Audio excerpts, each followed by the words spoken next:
ડભોઈના વનકરવાસ ફળિયામાં વિધર્મી દ્વારા મકાન ખરીદતા વિસ્તારના લોકોએ વિરોધ નોંધાવ્યો। ડભોઈના વનકરવાસ ફળિયામાં આશરે 50થી વધુ પરિવારો રહી પોતાનું ગુજરાન ચલાવે છે, ત્યારે આ ફળિયામાં એક ઈસમ દ્વારા વિધર્મીને ત્યાંના ફળિયાના એક ઈસમ દ્વારા વિધર્મીને પોતાનું મકાન વેચાણ કરતા વિસ્તારના અન્ય રહીશોમાં રોષ ફાટી નીકળ્યો છે। અન્ય વિસ્તારના લોકો દ્વારા વનકરવાસમાં મકાન ખરીદશે તો વિસ્તારના દલિત સમાજ ક્યાં જશે જેવા પ્રશ્નો સામે ઉગ્ર વિરોધ કર્યો હતો। હિન્દુ દલિતો સમાજ વર્ષોથી આ વનકરવાસ વિસ્તારમાં વસવાટ કરે છે, ત્યારે વિધર્મીએ આ વિસ્તારમાં મકાન ખરીદતા લોકોમાં અનેક સવાલ ઊભા થયા છે।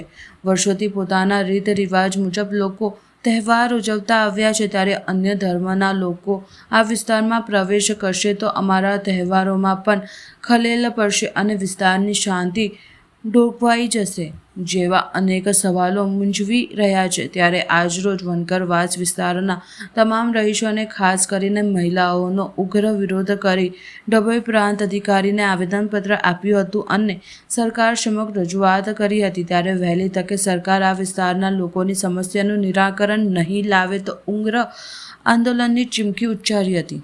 સમગ્ર વિસ્તાર હિન્દુઓની વસ્તી ધરાવે છે, ત્યાં એક મુસ્લિમ વ્યક્તિએ મકાન ખરીદ્યું છે, એનું અમે લોકો વિરોધ કરી રહ્યા છે, કારણ કે અહીંયા પૂરેપૂરી હિન્દુઓની વસ્તી છે અને જો ત્યાં કોઈ અન્ય જ્ઞાતિનું વ્યક્તિ આવીને વસે, જેમ કે અહીંયા મકવાના, તડવી, ઘણી બધી કાસ્ટના રહી રહ્યા છે અને ત્યાં જો બીજા કોઈ પ્રાંતનું વ્યક્તિ આવીને વસે તો અમને બહેન દીકરીઓને બધાને ઘણી બધી મુશ્કેલી આવી શકે તેમ છે।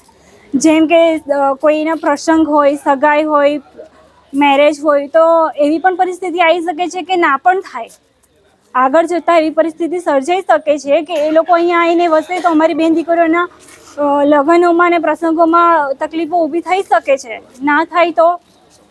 અને ઘણી બધી અહીંયા મંદિર ને એ બધું છે, અમારા રીતિ રિવાજો અલગ છે અને આ જગ્યા એવી છે જ્યાં અમારા પ્રસંગો થાય છે અને આ જ મકાનની સામે મંદિર પણ આવેલું છે। અમારે હોળી હોય કે કોઈ બી પ્રસંગ હોય તો આ મકાનની બાજુમાં જે જગ્યા છે એ અમારા પ્રસંગો માટેની જગ્યા છે, તો ઘણી બધી અડચણો ઊભી થઈ શકે તેમ છે। જો તમે લોકો જો અહીંયાના કાર્યકરો આ મામલે કોઈ પણ એક્શન નહીં લે તો અમે લોકો એમની કચેરીમાં જઈને ઉગ્ર આંદોલન કરીશું। અમે બસ એટલું જ એમને કહીએ છીએ કે અમારા પક્ષમાં સારો કોઈ નિર્ણય લેવામાં આવે, જેનું આ મકાન છે, જે વ્યક્તિએ ખરીદ્યું છે એ બે વ્યક્તિને ભેગા કરીને અમારા પક્ષમાં કોઈ સારો નિર્ણય લે એવી જ અમે આશા રાખીએ છીએ। આ સમગ્ર વિસ્તાર એ હિન્દુ વસ્તી ધરાવતો વિસ્તાર છે। આ વિસ્તારની અંદર વણકરો, વસાવા, રબારી, તડવી વગેરે સમાજના વ્યક્તિઓ અહીંયા નિવાસ કરે છે। લગભગ આ વિસ્તારની અંદર 4 પેઢીથી લોકો નિવાસ કરે છે। આ વિસ્તારની અંદર કેટલાક મંદિરો આવેલા છે, જેમાં વણકર સમાજની મહાકાલીમાં અહીંયા મંદિર છે અને બાબા રામદેવ કૃષ્ણ કનૈયાલાલનું મંદિર છે, સાથે સાથે હનુમાનજી દાદાનું પણ અહીંયા મંદિર આવેલું છે। આ વિસ્તારની અંદર એક દલિત સમાજનો વ્યક્તિ એ પોતે બારોબાર વિધર્મી સમાજને પોતાનું મકાન વેચી દેતા તેમને કોઈને પણ જાણ કરી નથી અને એનો એક બદ ઇરાદો એ છે કે આ વિસ્તારમાં રહેતા સમગ્ર આપણે હિન્દુ સમાજના લોકોને હેરાન કરીને, પરેશાન કરીને અહીંયાથી તેને પોતે પોતાના ઘર છોડીને અહીંયાથી આ લોકો જતા રહે એ પ્રકારનો એક બદ ઇરાદો એ પોતે હાંસલ કરવા માટે આ એક ભિન્ન કક્ષાની પ્રવૃત્તિ કરેલી છે।